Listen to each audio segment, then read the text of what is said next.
Hello. Welcome back to the Falstaff Books YouTube channel. I am John Hartness, founder and publisher of Falstaff Books and author of a great big bucket of different urban fantasy and fantasy novels. Today, we've got something very special for you. We have a brand new correspondent here at the Falstaff Books studio, and he's going to go down through our exhaustive list of the best books ever experienced, or at least the best book, our favorite books of 2024 ever, anywhere. We'll be right back with our special correspondent. All right, thanks for having me, John. I'm excited to be here.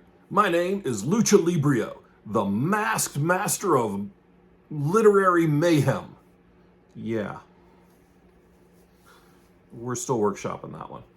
Anyway, if there's any writer out there who body slammed 2024 more than my first mention on our top 5 list, I don't know who it could be. It's the one, the only, the punk rockinist, cat writingist, dungeon crawlinist, Matt Denan. Matt's Dungeon Crawler Carl series has been a monster in the Lit RPG subgenre for several years now, but it really exploded this year, getting a sweet deal with one of the big New York publishers to re-release the first 3 books in the series in a hardcover, and we swallowed up book 6 as quickly as we could once the year rolled over. The book came out last year, yeah, I know, but I'm slow, so piss off, I read it this year. Book number 6 is Curse of the Bedlam Bride. The first book is Dungeon Crawler Carl. Smart, it makes it easy to find it. But book 5 and 6, and Teresa, my associate publisher here at Falstaff Books, Teresa, John's associate publisher here at Falstaff Books, she and I disagree a little on which of these most recent books is the tops. And full disclosure, I haven't read book 7 yet. It's on my Kindle. Sorry, Matt. It's the holidays, bro. There's a lot going on. But I say that book 6 was Matt's level up book in writing skill. You can go a long way and find a lot of success on a gimmick and comedy and slapstick and foot jokes and a talking cat. But you can't get continued sales growth book after book after book if you can't tell a story and if you don't continue to improve as a writer. Well, Matt has spent a lot of time working on his craft and going and learning from people who are further along in their careers than he is, and he busts his ass, and it really paid off in this 6th book in the series. I felt like he mined a lot of personal stuff to put it out onto the page, which makes for a closer connection with readers.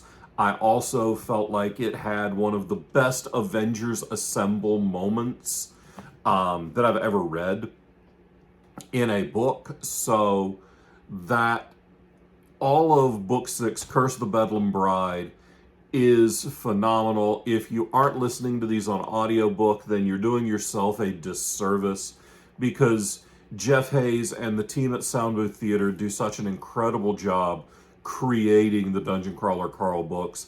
It's absolutely one of the top 5 books I read all year. So congratulations, Matt.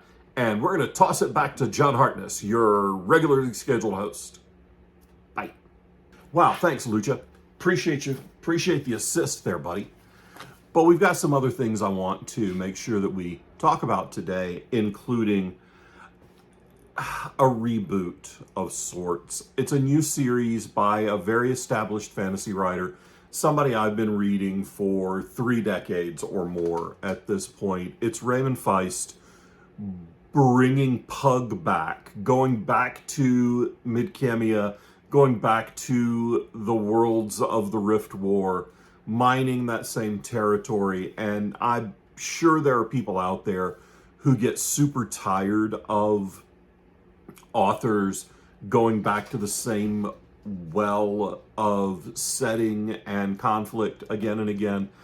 I'm not one of those. I like reading some comfort food books, and everything of Feist's is like that for me. So when I saw that there was a new Raymond Feist book coming out, I was all over it. I believe I bought it. I believe I only bought it in 2 formats. I got a hardcover with really pretty sprayed edges and stuff, and then I got the ebook.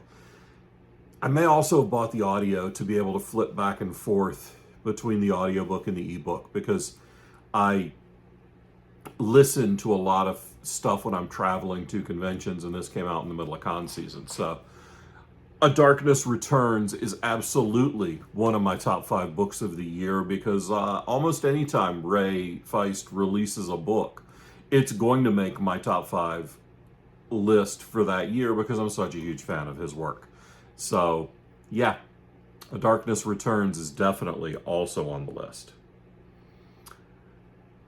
Usually it would be cheating to include one of my books on a best of 2024 list, but the next one, while my name is in the book and my name is on the cover, I have one story out of the book, and I didn't publish it, I didn't edit it, I wrote a story for it. It's Ledger Unbreakable.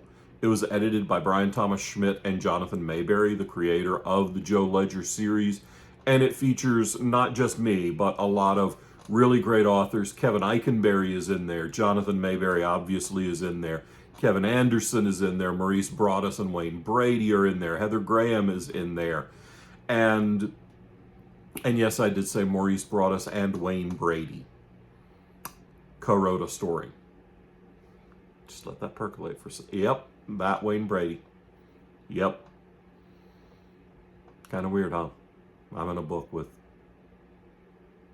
the Whose Line Is It Anyway guy. Wild. And Ray Porter narrated the audiobook, so now I've got Ray Porter reading one of my short stories, which is pretty awesome. It's a group of writers being invited not just to play in Jonathan's Ledger world, but also to introduce our characters to Ledger and Ledger fans. For example, when I sent him my proposal to do a story in this anthology, he sent back saying, don't you want to cross over with one of your series to get the fans pointed in that direction? And I said, yes, sir, yes, I do. And all of a sudden I got to write Quincy Harker meets Ledger. And I had a ton of fun with this, because the story I wrote takes place a week before the events of the first Ledger novel. So it's right before Joe's eyes are opened to all kinds of wild stuff in the world. And I got to write a story that just kind of creaks the door open a little bit with really bad explanations for why all this magical stuff is happening.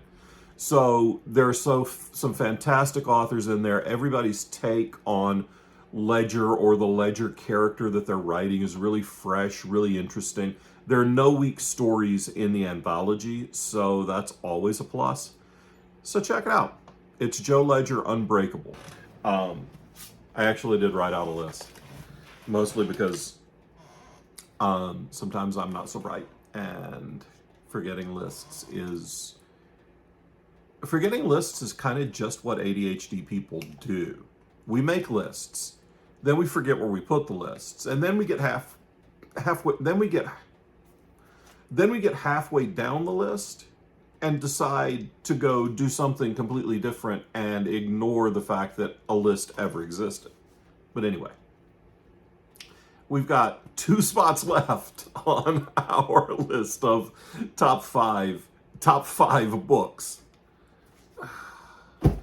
Why do I try? I mean, come on. We've got 2 spots left. And they tie pretty closely together in the sense that neither of them are science fiction or fantasy. I read a lot of sci-fi and fantasy, both for pleasure and because I edit about a third of the books that we produce here at Falstaff, and I do take on freelance editorial clients. So I probably go through 20 or so novels a year as an editor, and then I read another, I don't know, dozen or two for sci-fi and fantasy. But I also read a lot of crime fiction and a lot of thrillers and a lot of serial killer fiction. So my last two favorite books are both kind of in that same vein. The first is All the Sinners Bleed by S.A. Cosby. And if you aren't reading S.A. Cosby and you like crime novels or thrillers at all, you need to go read this dude. Read everything he writes. I would read his grocery list. He puts such emotion into his words and such truth and honesty into his characters. He is writing from the perspective of a black man growing up in Virginia, so a black man growing up in the post-racial era in the South, which is not post-racial by any stretch of anyone's imagination. So I expect he's my age-ish, a few years younger maybe, so 40s, early 40s is my guess. So he's a contemporary of mine and has gone through and seen a lot of the same stuff, but through a very different lens. And his characters are very often they're not pure as the driven snow. They're very flawed heroes. They've seen some shit. They've done some shit. And it wasn't always good, happy shit. His books are like a punch in the gut, and then a soft caress on the side of your face, and then another punch in the gut. So good, so visceral. The man is one of the best writers in crime fiction, if not the best crime fiction writer working today. If you like Criminal Minds, if you like The Irrational, The Equalizer, if you like any police procedural that's not propaganda, that's deeper thinking or a deeper mystery, you really want to get in there and check out S.A. Cosby. All the Sinners Bleed is such an amazing book, and everything he writes is pure gold. And last, fifth, the final on our top five list of books for the year. It's not even close to a new book, and it's nowhere close to a new author, but it's oh balls, where's my list? Dark of the Moon by John Sandford. Now this is a spin-off of Sandford's Prey series, which is very famous Lucas Davenport, Minnesota Bureau of Criminal Apprehension agent. Well, Virgil Flowers, who's the protagonist of Dark of the Moon? Dark of the Moon. Sometimes I get my book titles and my album titles mixed up, so I wasn't sure if it was Dark of the Moon or Dark Side of the Moon. Not the Pink Floyd album, but the book, Dark of the Moon. Virgil Flowers is the protagonist, and he is a secondary character in the Lucas Davenport Prey novels. Now, this is not the first time that Sandford has done this. He's also spun off Letty Davenport, Lucas's adopted daughter, into two books of her own, and they are fantastic. I actually like both of these spin-off series a little better than I like the main Prey series. Davenport is a kind of typical late 90s, early 2000s super cop, brilliant, deductive genius guy, tall and lean and gung-ho and great at everything and rich, and he's a little Batman. Virgil Flowers is kind of a screw-up. He's a really good detective, but he's a long hair, he wears cowboy boots all the time, wears band t-shirts, hates to carry his gun, sucks at the whole shooting people part of the job. He's very different from your typical police procedural protagonist, which is what I really enjoy about these books. He's also a complete horn dog, which hasn't aged as well and does get a little tiresome.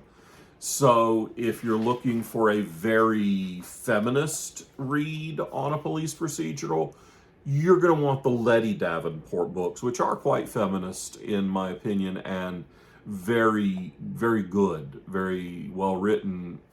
You know, as you create characters, you create them from different points in your life. And Lucas Davenport's been around for like 30 books now. He's pretty well established. Flowers, there's 12 books in his series. He's even more well established. Letty Davenport's first book came out in like 2020, so she's a newer character, more reflective of the late 2010s, the early 2020s.